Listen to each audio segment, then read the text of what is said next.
wanted to show you the breathing process that we use for making a connection to the imagery world.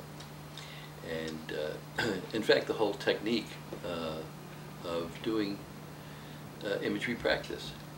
And so it's three parts. There's a posture, breathing, and what you do with your eyes. So the posture is one of verticality. You sit up straight, arms in the arms of the chair, feet flat on the floor, nothing crossed. If you don't have an arm with chair with arms, put your hands on your lap, flat with your palms down. Close your eyes so that you've blocked out external distractions, and you can turn. And then you're turning your senses inward, turning your visual sense inside, and then you breathe. And the breathing is done in a certain way to open the channel of imagination to you, and to at the same time get rid of the inner waste products and breathe them out, particularly the chronic stress hormone and the carbon dioxide. So the whole process is simply this.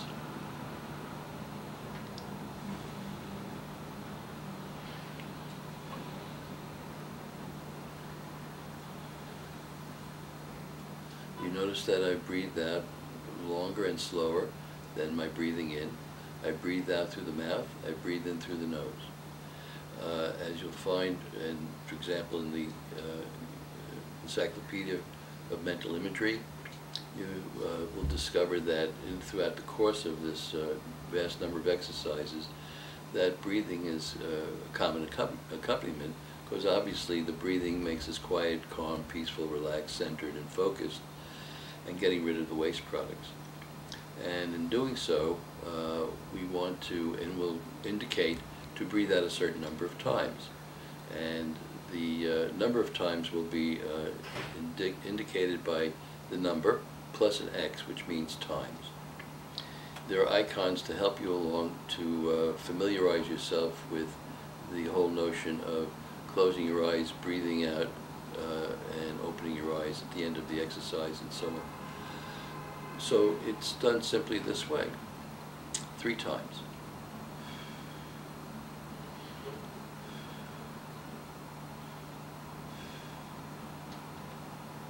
And then I let the breathing take care of itself. I go and do the imagery exercise. However I breathe, I breathe. If I want to continue doing that kind of breathing, I do that. It doesn't matter. I'm not diverted by the way the breathing is going. I'm only doing that to get myself into a quiet space for a moment. That's all there is.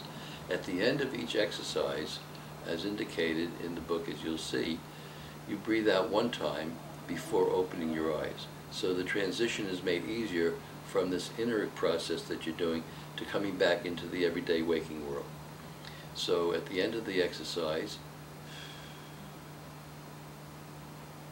simply that. And I think that it's very important to remember the breathing is only done to become quiet. It's only done at the end to help the transition from inside to outside. The main job you have is the imagery process itself. So the respiratory cycles are natural. Only we are reversing our relationship to them. Usually we are always thinking about that way, and we're reversing it simply to